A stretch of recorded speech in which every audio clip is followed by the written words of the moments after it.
என் அன்பு பிள்ளையே, உன் வீட்டை தேடி அதிர்ஷ்டம் வர வைப்பதற்கு நீ பயன்படுத்தப் போகும் பொருள் பற்றி உனக்கு சொல்லப் போகின்றேன்.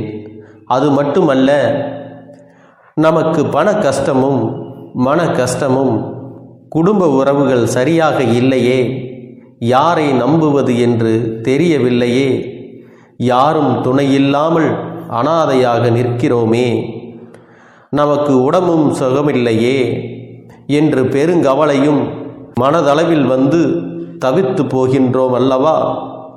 சிலருக்கு பணம் இருந்தும் நிம்மதி இல்லையே என்று நொறுங்கி போகின்றோம் அல்லவா? நமக்கே தெரியாமல் நம் வீட்டுக்குள் தீய சக்திகள் நுழைந்து நமக்குள் எதிர்மறை எண்ணங்களை கொடுக்கின்றன அல்லவா? நமக்குள் இருக்கின்ற நேர்மறை சிந்தனைகளை எல்லாம் மழுங்கடிக்கும் வல்லமை தீய சக்திகளுக்கு உண்டு என்பதை நீ தெரிந்து கொள்ள வேண்டும். இவற்றையெல்லாம் போக்கக்கூடிய நல்ல சக்தி ஒன்றை பற்றி உன்னிடம் வாக்கு சொல்ல வந்திருக்கின்றேன். நான் சொல்லக்கூடிய பொருள் என்ன தெரியுமா? சாதாரணமாக நம் வீட்டில் அனைவரும் பயன்படுத்தக்கூடிய மதிப்புமிக்க பொருள்தான் அது. அது என்னவென்றால், அலைகடலில் இருந்து மகாலட்சுமி தோன்றியதாக புராணங்கள் சொல்கின்றது. அத்தகைய கடலில் இருந்து எடுக்கப்படுகின்ற உப்பில்தான் மகாலட்சுமி வாசம் செய்கின்றாள். அத்தகைய தெய்வத்தன்மை கொண்ட உப்பை பற்றித்தான் நான் உனக்கு சொல்லப் போகின்றேன். ஒரு கைப்பிடி உப்பு இருந்தால் போதும், உன் உடம்பில் இருக்கக்கூடிய தீய சக்திகள், எதிர்மறையான ஆற்றல் தலைதெறிக்க ஓடிவிடும் என்பதை நீ புரிந்து கொள்ள வேண்டும். எதிர்மறை ஆற்றல்களை விரட்டியடிக்கக்கூடிய அளவிற்கு அதீத சக்தி இந்த உப்பிற்கு உண்டு.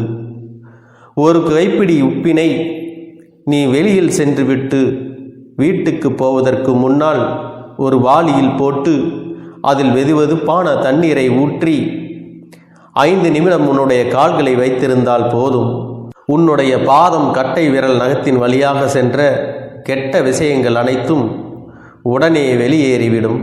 இப்படியாக உப்பு நீரில் கால் வைத்திருந்தால் எதிர்மறை ஆற்றல்கள் அதன் சக்தியை பொறுக்க முடியாமல் நம் உடலை விட்டு வெளியே சென்றுவிடும்.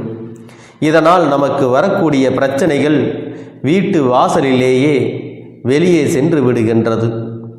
ஒரு கைப்பிடி அளவிற்கு உப்பை ஒரு டம்ளரில் போட்டு அதில் 3/4 பாகம் அளவிற்கு தண்ணீர் ஊற்றி வீட்டின் தென்மேற்கு மூலையில் வைக்க வேண்டும்.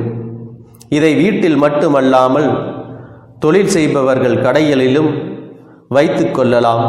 அல்லது வியாபாரம் செய்யும் தலங்கள், தொழில் செய்யும் இடங்கள், எங்கு வேண்டுமானாலும் இதை நீங்கள் வைத்து கொள்ளலாம். இவ்வாறு வைப்பதன் மூலம் பணவரவு அதிகரிக்கும், செல்வ வளம் உண்டாகும், துஷ்ட சக்திகள் விலகும் என்பதை நீ புரிந்து கொள்ள வேண்டும். வீட்டில் ஒரு கைப்பிடி அளவிற்கு உப்பினை ஒரு கிண்ணத்தில் போட்டு குளியல் அறையிலே வைத்துவிட வேண்டும். இது வீட்டில் இருக்கும் தரித்திரத்தை எல்லாம் ஓட்டக்கூடியது. குளிக்கச் செல்லும் போது சிறிதளவு உப்பை குளிக்கும் தண்ணீரில் போட்டு குளித்துப்பார். உன்னை பிடித்த தரித்திரம், பீடை எல்லாம் நீங்கிவிடும். இதுபோல ஒரு கைப்பிடி அளவு உப்பானது உணவு அருந்தும் இடத்தில் எப்பொழுதுமே வைத்திருக்க வேண்டும்.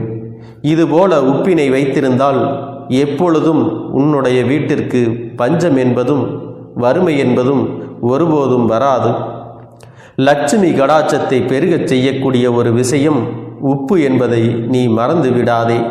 அது மட்டுமல்ல, ஒரு கைப்பிடி அளவிற்கு உப்பை எடுத்து சிகப்பு நிற துணியில் இறுக்கமாக கட்டி முடித்து வீட்டு வாசலில் தொங்கவிட்டால் உன்னுடைய வீட்டிற்குள் எந்தவித துர்சக்திகளும் நுழைய முடியாது என்பதை நீ புரிந்து கொள்ள வேண்டும்.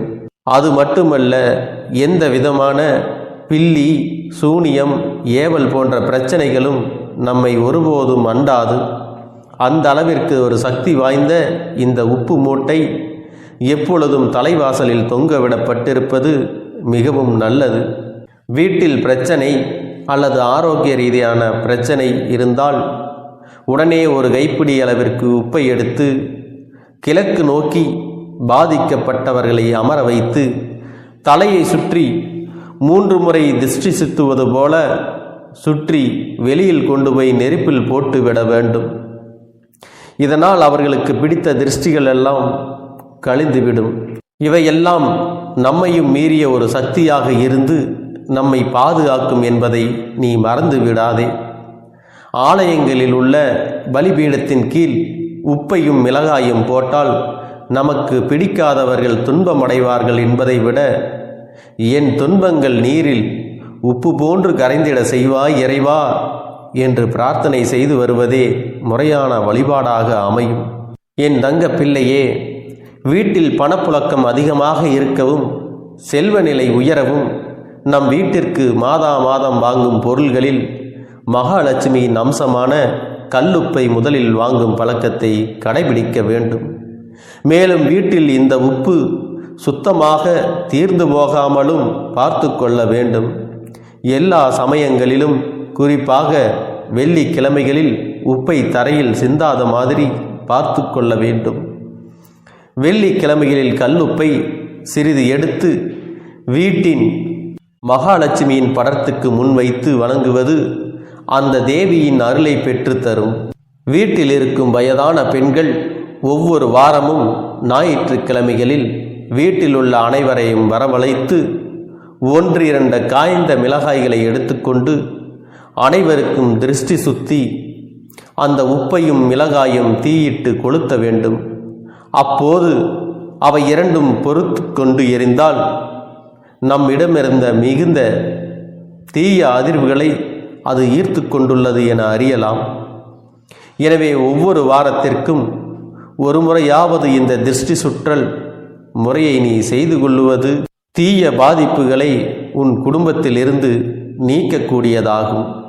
என் தங்க பிள்ளையே, உன் உடலை சுற்றி சாதாரண மனித கண்களுக்கு புலப்படாத சூட்சும சக்தி உடல்கள் இருக்கின்றன. இந்த சக்தி உடல்கள் நாம் தினமும் வெளியில் சென்று பல்வேறு இடங்களில் புழங்கும் போது அந்த இடங்களின் தீய அதிர்வுகளும், மேலும் நமக்கு நெருக்கமாக வரும் பல வகையான மனிதர்களின் எதிர்மறை அதிர்வுகளையும் இந்த சக்தி உடல்கள் ஈர்த்து கொள்கின்றன. இந்த கீழான அதிர்வுகள் நமது சக்தி உடல்களில் தங்கி நமக்கு பல பாதிப்புகளை ஏற்படுத்துகின்றன. எனவே இவற்றை நீக்குவதற்கு நாம் தினமும் குளிக்கும்போது சிறிது கல்லுப்பை நீரில் போட்டு கரைத்துவிட்டு அந்த நீரில் குளிக்க வேண்டும். அப்படியாக குளிக்கும் பொழுது நம்மோடு சேர்ந்த அந்த தீய சக்திகள் முற்றிலுமாக நம்மை விட்டு நீங்கிவிடும்.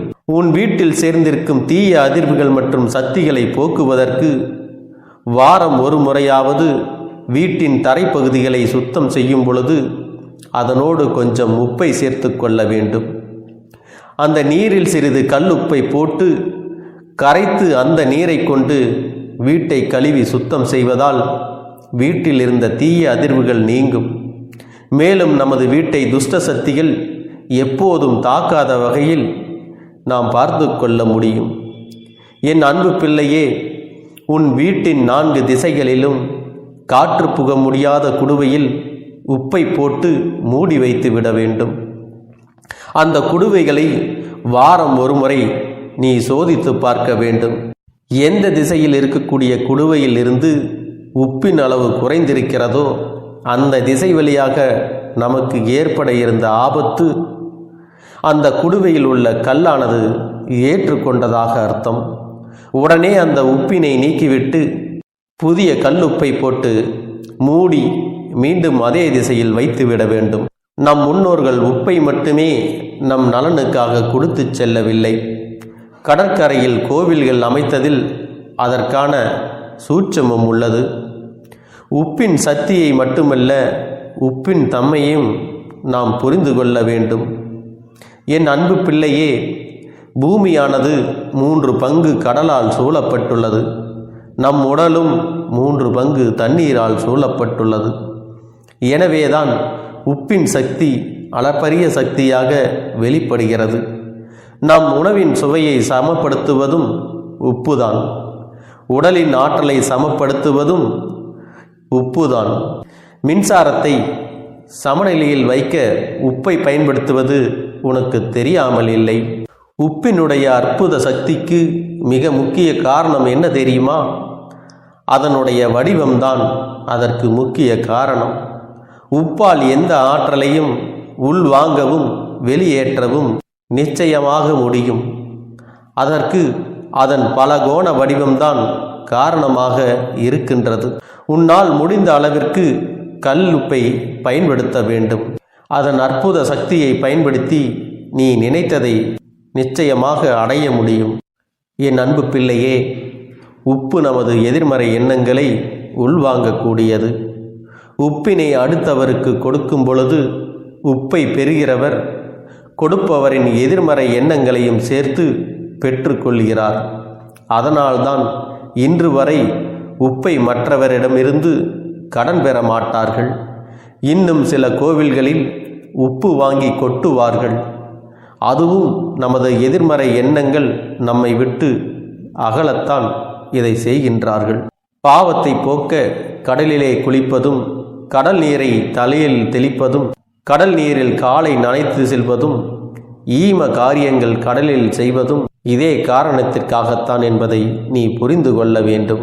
நமது உடம்பில் எதிர்மறை எண்ணங்கள் வெளியேறி நேர்மறை எண்ணங்கள் அதிகரிக்கும் பொழுது அது நம்மிடம் அதிர்வுகளாகவே மாறி நம்மிடம் பேசக்கூடியவர்கள் எதிரியாக இருந்தால் கூட அவர்களுடைய எண்ணங்களும் அணுகுமுறையும் நேர்மறையாக மாறும் என்பதை நீ புரிந்து கொள்ள வேண்டும். என் அன்பு பிள்ளையே, பொதுவாக கணவன் மனைவிக்குள் கருத்து வேறுபாடுகள், மன வருத்தங்கள் ஏற்படும் போது ஒரு கிண்ணத்தில் கல் உப்பினை எடுத்து அவர்கள் படுக்கை அறையில் ஒரு ஓரத்தில் வைத்தால் அவர்களுக்குள் ஏற்பட்டிருக்கும் கருத்து வேறுபாடுகள், மன வருத்தங்கள் நீங்கி விரைவில் ஒற்றுமை ஏற்படும் என்பதை நீ புரிந்து கொள்ள வேண்டும். உன்னுடைய வேண்டுதல் எந்த அளவிற்கு ஆழமாகவும் நம்பிக்கையுடனும் இருக்கிறதோ அந்த அளவிற்கு பலன்களும் உனக்கு விரைந்து கிடைக்கும் என்பதை மறந்து விடாதே. எண்ணம் போலதான் வாழ்க்கை. நமது எண்ணம்தான் நமது வாழ்க்கையை தீர்மானிக்கிறது. என் அன்பு குழந்தையே, இந்த பதிவானது உன்னுடைய வாழ்க்கையை மாற்ற வந்திருக்கிறது. யார் இந்த வாக்கினை முழுவதுமாக கேட்கிறார்களோ அவர்கள் வாழ்க்கை மாறப்போகிறது. இந்த நிமிடத்திலிருந்து அவர்களுடைய கஷ்டம் விலகப் போகிறது. அவர்களுடைய கர்ம வினைகளும் விலகப் போகிறது. அவர்களுடைய வாழ்க்கையில் ஒரு நல்ல செய்தி கண்டிப்பாக 24 மணி நேரத்தில் நிச்சயமாக நடக்கும். அதனால் இப்பேற்பட்ட பதிவை நீ தவற விடுவதும் பயன்படுத்தி கொள்ளுவதும் உன்னுடைய பொறுப்பு. இதை உன் அப்பன் உன்னுடைய கரங்களிலும் உன்னுடைய எண்ணத்திலும் நான் ஒப்படைக்கிறேன். என் தங்கமே, இந்த கருப்பன் சொல்லக்கூடிய அனைத்துமே உன்னுடைய வாழ்க்கையில் இனி வரப்போகிறது. அதனால்தான் இந்த வாக்கினை கேட்க சொல்லி இருக்கிறேன். இந்த கருப்பன் அனைத்தையும் செய்து கொடுப்பேன் என்ற நம்பிக்கை இருந்தால் மட்டுமே இந்த வாக்கினை உன்னால் கேட்க முடியும். அது மட்டும் இல்லாமல் உனக்கு அனைத்தும் முழுமையாக நடக்கும். என் மேல் நம்பிக்கை இல்லாமல் அவநம்பிக்கை கொண்டு இந்த பதிவினை கேட்டால் மட்டும் உன் வாழ்க்கை மாறிவிடுமா என்று அலட்சியமாக நினைப்பவர்களுக்கு அவர்கள் எண்ணம் போலவே வாழ்க்கை அமையும். அவர்கள் எண்ணம் போலவே எல்லாம் நடக்கும். ஆனால் ஒரு சில தங்க பிள்ளைகள் என் மீது உண்மையான அன்பு கொண்டிருக்கிறார்கள். என் மீது உண்மையான வாசத்தை பொழிகிறார்கள். அவர்களுக்குத்தான் இந்த அப்பனின் வாக்கு என்பதை தெரியப்படுத்துகிறேன். அதனால் என்னுடைய வாக்கினை கேட்க தயாராக இருக்கக்கூடிய தங்க பிள்ளைகள் ஓம் ஸ்ரீ கருப்பண்ண சாமியே போற்றி போற்றி என்று எனக்காக குறு மெசேஜை அனுப்பி வைத்தால் எத்தனை தங்க பிள்ளைகள் அனுப்புகிறார்களோ அத்தனை தங்க பிள்ளைகளுக்கும் இன்று இரவு அவர்கள் எனக்காக ஏற்றக்கூடிய தீபத்தில் காட்சி கொடுப்பேன். இது என்னுடைய சத்திய வாக்கு. என்னுடைய தங்க பிள்ளைகளில் சிலர் அதிகமாக அழுகிறார்கள். காரணம் என்னவென்றால், ஒரு சில நபரால் என் பிள்ளைகள் ஏமாற்றம் அடைந்திருக்கிறார்கள். இந்த ஏமாற்றத்தை தாங்கிக் கொள்ள முடியாமல் என் வாழ்க்கையில் மட்டும் ஏன் இப்படிப்பட்ட சோதனைகள் எல்லாம் நடந்து கொண்டிருக்கிறது? இவர்களை எல்லாம் நம்பி நம்பி இவ்வளவு நாட்கள் ஏமாந்து விட்டேனே. ஆரம்ப காலகட்டத்தில் என்னுடைய வாழ்க்கை என்ற பொறுப்பை அவரிடத்திலே தான் ஒப்படைத்தேன். ஆனால் அவரும் என்னுடைய வாழ்க்கையை பொறுப்பாக பார்த்து கொள்வேன் என்று அவ்வளவு அன்பான வார்த்தைகளை பேசினார். இப்பொழுது ஒரு சில நபரால் என்னுடைய உறவானது என்னிடத்திலே இல்லை. என் தங்க பிள்ளையின் ஏமாற்றத்தை தாங்கிக் கொள்ள முடியாமலும் உறவு பிரிதலை தாங்கிக் கொள்ள முடியாமலும் ஒவ்வொரு நாட்களும் என் தங்கமே நீ மனதுக்குள் குமரி அழுது கொண்டிருக்கிறாய் அல்லவா? என் அன்பு பிள்ளையே, இதற்காக இந்த அப்பன் ஒரு முடிவினை எடுத்து விட்டேன். நீ முழுமையாக ஒரு உறவை நேசித்து விட்டாய். அவர்கள்தான் வேண்டும் என்று இப்பொழுது அழுது கொண்டிருக்கிறாய். அதனால் அப்பன் உனக்காக ஒரு முடிவை எடுத்து விட்டேன். என் தங்க பிள்ளையே, நீ கேட்ட வாழ்க்கையை உனக்கு கொடுக்கலாம் என்று முடிவு செய்து இருக்கிறேன். ஆனால் என் தங்க பிள்ளை, இதற்காக ஒரு சிறு காரியத்தை எனக்காக செய்ய வேண்டி இருக்கிறது. அது என்ன தெரியுமா? அப்பன் சொல்வதை நீ கவனமாக கேட்க வேண்டும். முதலில் நீ தைரியமாகவும் இருக்க வேண்டும். அழக்கூடாது. மனதளவில் உடைந்து நொறுங்கி போய் இருக்கிறாய். ஒவ்வொரு தருணமும் அப்பனே என் வாழ்க்கை மாறாது போலவே, அப்பனே என் வாழ்க்கையில் நல்லதே நடக்காதா, என் வாழ்க்கையை மரண வலியோடு நான் தனிமையில் இதை அனுபவித்து கொண்டு இருக்கிறேன். இந்த துன்பங்கள் எனக்கு எதுவுமே மாறாதா என்று எப்பொழுதும் புலம்பிக் கொண்டிருக்கிறாய் அல்லவா? என் அன்பு பிள்ளையே, அப்படி உன்னுடைய நாவினால் நீ ஒருபோதும் இனி சொல்லக்கூடாது. நீ என்ன சொல்கிறாயோ அதுதான் உன்னுடைய வாழ்க்கையிலும் நடக்கும். என் தங்கமே, இனி ஒருபோதும் எதிர்மறையாக நீ நினைக்கவும் கூடாது. எதிர்மறையான வார்த்தைகளையும் உனக்குள்ளே பேசிக்கொள்ளவும் கூடாது. முதலில் நீ இதுபோன்று புலம்புவதையெல்லாம் நிறுத்தி கொள்ள வேண்டும். இன்றையிலிருந்து நீ ஒரு முடிவை உறுதியாக எடுத்துக்கொள்ள வேண்டும். இந்த அப்பன் உனக்கு இதனை சத்திய வாக்காக சொல்கிறேன். இன்றைய தினத்திலிருந்து எண்ணி ஒரு வாரத்திற்கு அதிகாலையிலும் அல்லது மாலை நேரத்தில் என்னை வழிபடும் பொழுது நீ இதை உன்னுடைய நாவினால் என்ன சொல்கிறாயோ அதை உனக்கு ஒரு வாரத்திலே நான் நடத்தி கொடுப்பேன் என்பதை நீ முழுமையாக நம்ப வேண்டும். இந்த அப்பன் சொல்வதை நீ கவனமாக கேட்டு நீ என்னிடத்தில் என்ன சொல்கிறாயோ அதை நான் உனக்கு நிச்சயமாக நடத்தி கொடுத்து உன் வாழ்க்கையில் அதை நிரந்தரமாக இருக்கச் செய்வேன் என்பதை நீ நினைவில் வைத்து கொள்ள வேண்டும். இனி வரக்கூடிய அந்த வாரத்தில் எனக்கு நடக்காது, எனக்கு கிடைக்காது, எனக்கு அவ்வளவுதான், என்னுடைய வாழ்க்கை முடிந்து விட்டது, அவ்வளவுதான், என் வாழ்க்கை அப்படியே சென்று விட்டது, இனிமேல் எனக்கு யாரும் இல்லை, என் வாழ்க்கையில் ஏமாற்றம்தான் கிடைக்கும் என்று சொல்லிக் கொண்டிருந்தால் உனக்கு எதிர்மறையாகத்தான் நடக்கும். என் வாழ்க்கையில் அவர்கள் வந்துவிட்டார்கள். என் வாழ்க்கை உயரப் போகிறது. என் வாழ்க்கை வெற்றியாக இருக்கப் போகிறது. என் வாழ்க்கை மகிழ்ச்சியாக இருக்கப் போகிறது. எனக்கு கடன் பிரச்சனைகள் தீரப்போகிறது. என் இல்லத்தில் பணம் பெருகப் போகிறது. எனக்கு குழந்தை வரம் கிடைக்கப் போகிறது. அதைப்போல எனக்காக என் உறவு என்னை தேடி வரப்போகிறது. பேசாத உறவுகள் எல்லாம் நான் தான் தானே பேச வேண்டும் என்று பேசப் போகிறார்கள். இப்படி உன்னுடைய வார்த்தைகளும் எண்ணங்களும் எப்போதும் உனக்கு சந்தோஷமாக இருக்கும்படி இந்த ஒரு வாரத்திற்கு நீ இப்படித்தான் பேச வேண்டும்.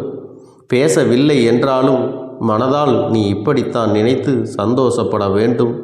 அதைத்தான் நான் உனக்கு சத்திய வாக்காக சொல்லுகிறேன். இந்த எண்ணமானது உனக்கு முழு மனதோடு இருக்க வேண்டும். இந்த ஒரு வாரத்தில் நீ எதையெல்லாம் பேசுகிறாயோ அதையெல்லாம் நான் உனக்கு நிச்சயமாக நடத்தி கொடுப்பேன். என் தங்க பிள்ளையே, நீ பேசுவதற்கு தயாராகி விட்டாயா? உன் மனதில் அதை நினைப்பதற்கு தயாராகி விட்டாயா? இப்பொழுது இந்த அப்பனும் உனக்காக தயாராகி இருக்கிறேன். என் அன்பு பிள்ளையே, நான் சொல்லுகின்ற வாக்கு உனக்கு முழுமையாக பொருந்தும் என்பதை நீ உணர்ந்து கொள். நான் சொல்வது ஒன்று செய்வது ஒன்று என்று மாற்றி மாற்றியெல்லாம் செய்ய மாட்டேன். இந்த கருப்பன் சொல்வது போல இந்த ஒரு வாரம் நீ கடைபிடித்து விட்டால் உனக்கு நிச்சயமாக நான் சொன்னபடி அனைத்தையுமே நடத்தி கொடுப்பேன். இந்த கருப்பன் நான் செய்வதற்கு தயாராக இருக்கிறேன். ஆனால் இந்த ஒரு வாரத்திற்கு இதை செய்ய நீ தயாராகி இருக்கிறாய் என்றால், தயாராக இருக்கிறேன் அப்பனே என்று உன்னுடைய மனதிற்குள் நினைத்துக்கொள். என் தங்க பிள்ளையே, இந்த அப்பனுக்கு செய்ய வேண்டியதை முழு நம்பிக்கையோடும் நல்ல எண்ணத்தோடும் நீ வேண்டுதல்களை வைத்து நன்றாக வழிபட வேண்டும். என் அன்பு பிள்ளையே, சில விஷயங்களை சொல்லக்கூடாது, அதையும் நான் உன்னிடத்திலே சொல்லி விடுகின்றேன். நீ இப்பொழுது நன்றாக வாழப் போகிறேன் என்று அழுது கொண்டு சொல்லக்கூடாது. எனக்கு அதையெல்லாம் கிடைத்துவிடும் என்று அழுது கொண்டு சொல்லக்கூடாது. நீ சொல்லக்கூடிய வார்த்தைகளை நேர்மறையோடு சொல்ல வேண்டும், முழுமனதோடு சொல்ல வேண்டும். அத்தோடு புன்னகையோடு உன்னுடைய மனதில் ஒரு விஷயத்தை நினைத்து நீ நினைத்தது கிடைத்துவிட்டால் எப்படி சந்தோஷப்படுவாயோ அப்படியெல்லாம் சந்தோஷப்பட்டுதான் அதை சொல்ல வேண்டும். அப்பொழுதுதான் உன்னுடைய குழப்பங்கள் முதலில் விலகும், உன்னுடைய குறைகள் அனைத்தும் விலகும், உன் கஷ்டங்கள் அனைத்தும் உன்னை விட்டு விலகி சென்றுவிடும். உன்னுடைய மனது தெளிவாக இருக்கும் பொழுது நீ இதனை செய்ய வேண்டும். அப்படி நீ செய்தால் இவை அனைத்தும் உனக்கு உடனடியாக கிடைக்கும். அதை எப்படி சரியான பாதையில் கொண்டு செல்ல வேண்டுமோ, எப்படி சரியான பாதையில் பயணிக்க வேண்டுமோ அதை நீ அப்படியே பின்பற்ற வேண்டும்.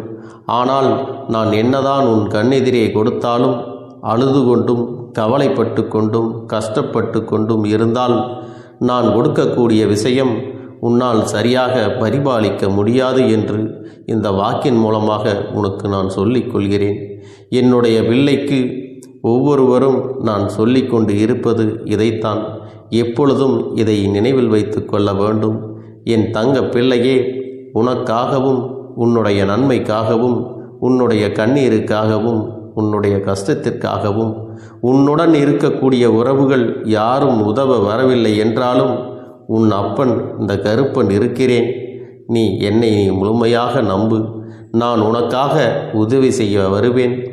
எனக்காக நீ இந்த கருப்பன் சொல்வது போல இந்த ஒரு வாரம் நீ கடைபிடித்து விட்டால் உனக்கு நிச்சயமாக நான் சொன்னபடி அனைத்தையுமே நடத்தி கொடுப்பேன். இந்த கருப்பன் நான் செய்வதற்கு தயாராக இருக்கிறேன். ஆனால் இந்த ஒரு வாரத்திற்கு இதை செய்ய நீ தயாராகி இருக்கிறாய் என்றால், தயாராக இருக்கிறேன் அப்பனே என்று உன்னுடைய மனதிற்குள் நினைத்துக்கொள். என் தங்க பிள்ளையே, இந்த அப்பனுக்கு செய்ய வேண்டியதை முழு நம்பிக்கையோடும் நல்ல எண்ணத்தோடும் நீ வேண்டுதல்களை வைத்து நன்றாக வழிபட வேண்டும். என் அன்பு பிள்ளையே, சில விஷயங்களை சொல்லக்கூடாது, அதையும் நான் உன்னிடத்திலே சொல்லி விடுகின்றேன்.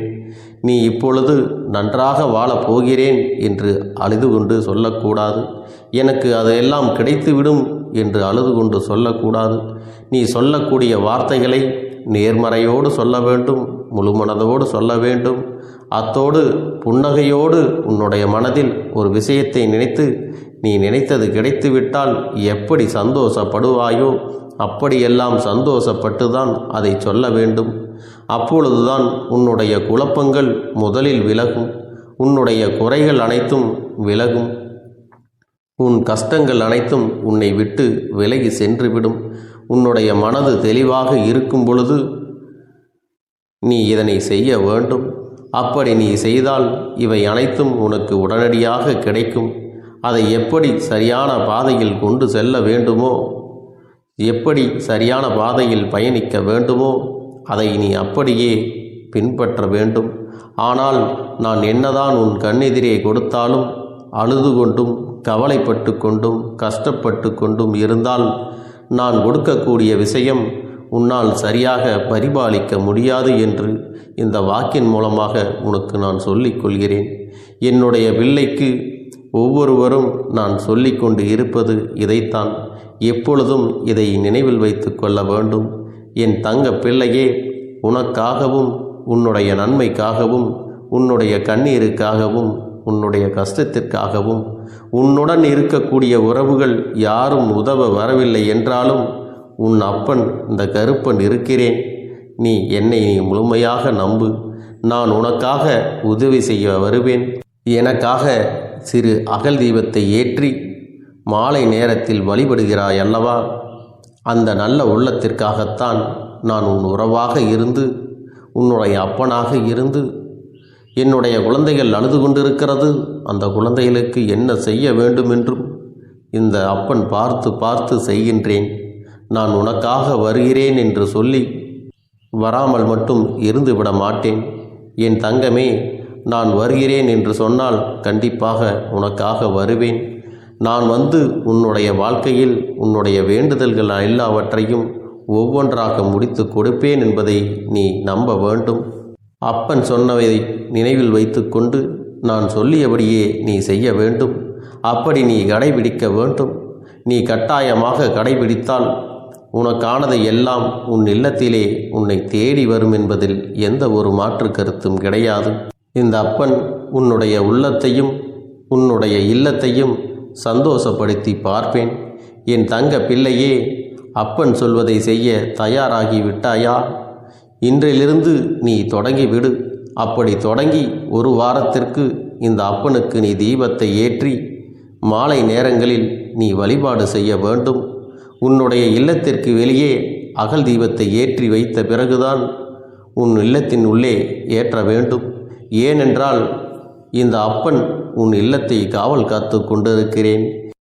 எப்பொழுதும் என்னை உள்ளே அழைக்க வேண்டுமென்றால் வெளியே இருக்கும் என்னை கற்பூர தீப ஆரத்தி காட்டி உள்ளே வா அப்பனே, என் பின்னால் வாருங்கள், என் வாழ்க்கையில் இருக்கக்கூடிய பிரச்சனைகளை எல்லாம் தீருங்கள் என்று கண்டிப்பாக நீ என்னை வழிபட வேண்டும். உன் இல்லத்தில் இருந்து என்னை வர வைத்து உனக்கு என்னென்ன பிரச்சனைகள் இருக்கிறதோ அதை அனைத்தையும் என்னிடத்திலே சொல்லி நீ என்னை அழைத்து வர வேண்டும். அப்படி நீ செய்தாயானால் உன் வாழ்க்கை உயரும், உனக்கு சந்தோஷம் நிலைக்கும், ஒவ்வொரு தருணமும் உனக்கு வெற்றிதான். என் தங்க பிள்ளையே, நான் உனக்கு சில விஷயங்கள் சொல்வது புரியவில்லை என்றால் நீ உன்னுடைய பிரார்த்தனைகளை மட்டும் செய்துவிடு. என்னிடம் மனம் உருகி பிரார்த்தனை செய்துவிடு. அப்போது நீ நினைத்த அனைத்தையும் நான் உனக்காக கொடுத்து விடுவேன்.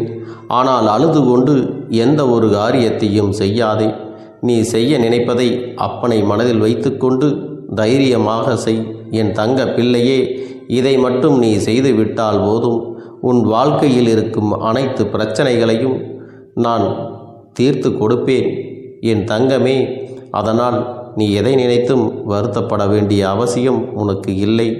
இந்த அப்பனை நினைத்து எப்பொழுதும் சந்தோஷமாகவும் அமைதியாகவும் நிம்மதியுடனும் நீ இருக்க வேண்டும். இனி எத்தனை கஷ்டங்கள் வந்தாலும் எத்தனை துயரங்கள் வந்தாலும் அதையெல்லாம் மிக எளிமையாக கடந்து வரவும் ஜெயித்து வரவும் அத்தனை திறன்களையும் நான் உனக்கு கொடுக்க போகின்றேன். உன் வாழ்க்கையில் உனக்கு மிக பெரிய நம்பிக்கையையும் துணிச்சலையும் தைரியத்தையும் இந்த கருப்பண்ணசாமி கொண்டு வந்து கொடுக்க போகிறேன். அது மட்டுமல்ல, நீ இன்னொரு விஷயத்தையும் உனக்குள்ளே பழக்கிக் கொள்ள வேண்டும். அது என்ன தெரியுமா? உன்னிடத்திலே புன்னகையையும் மௌனத்தையும் நீ எப்பொழுதும் வைத்திருக்க வேண்டும். ஏனென்றால் பல பிரச்சனைகளை எல்லாம் கடந்து வருவதற்கு இந்த இரண்டுமே உனக்கு ஆயுதங்களாக பயன்பட போகிறது. என் அன்பு குழந்தையே, உன்னுடைய அழகான புன்னகை என்பது பல பிரச்சனைகளை உனக்கு தீர்த்து வைக்கும். அதே சமயத்தில் உன்னுடைய மௌனம் என்பது பல பிரச்சனைகளை உனக்கு மீண்டும் வராமல் தடுத்துவிடும். சரியான இடத்தில் நீ சிரித்து விட்டாலே சில பிரச்சனைகள் எல்லாம் காணாமல் போய்விடும். உன் முகத்தில் இருக்கின்ற அழகான புன்னகை ஒட்டுமொத்த மனநிலையையும் மாற்றிவிடும். அதனால் பிரச்சனைகள் எளிதில் முடிந்து விடுவதற்கும் வாய்ப்புகள் இருக்கிறது.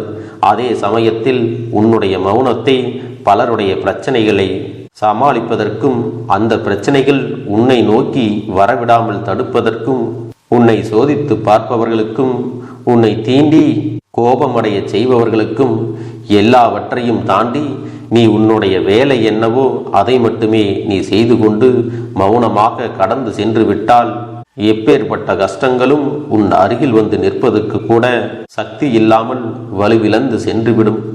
அதனால் இதை இரண்டையும் நீ எப்பொழுதும் உன் வாழ்க்கையில் பயன்படுத்த வேண்டும் என்பதை மறந்து விடாதே. செல்ல குழந்தையே, இந்த வாழ்க்கையில் வெற்றியும் தோல்வியும் யாருக்கும் நிரந்தரம் கிடையாது. ஆனால் இந்த வாழ்க்கையை யாரெல்லாம் நன்றாக வாழ வேண்டும் என்று நினைக்கின்றார்களோ அவர்களுக்கு போராட்டங்கள் அதிகமாகத்தான் இருக்கும். அந்த போராட்டம் நல்லபடியாக முடிய வேண்டுமென்றால் அதில் வெற்றி கிடைக்க வேண்டும் அல்லவா? அப்படிப்பட்ட வெற்றிதான் இனி உனக்கு கிடைக்கப் போகிறது. உன்னுடைய போராட்டங்கள் எல்லாம் நல்லபடியாக முடிய போகிறது. இனிமேல் நீ வெற்றி படிக்கட்டில் ஏறப் போகின்றாய். ஒவ்வொரு படியையும் கடந்து நீ உனக்கான வெற்றியை அடைந்து உச்சத்தில் அமரப் போகிறாய் என்பதை மறந்து விடாதே. என் செல்ல குழந்தையே, இதுவரை வாழ்க்கையில் எதையெல்லாம் தேடி நீ சென்றாயோ அதுவெல்லாம் இனி உன்னை தேடி வரத்தான் போகிறது. நீ எதிர்பார்த்ததைப் போலவே உன்னுடைய வாழ்க்கை இனி அமையத்தான் போகிறது. அதை மாற்றி அமைக்க வேண்டியது உன்னுடைய அப்பனின் பொறுப்பு என்பதை நினைவில் வைத்துக்கொள். அந்த சூழ்நிலைகளை எல்லாம் மாற்றி அமைத்துவிட்டு அதற்கான சக்தியையும் நான் உனக்குள்ளே கொடுக்கத்தான் போகிறேன். என் அன்பு குழந்தைக்கு இந்த கருப்பண்ணசாமியின் ஆசீர்வாதங்களும் அன்பும் துணையும் என்றென்றைக்கும் முழுமையாக கிடைத்து கொண்டே இருக்கும்.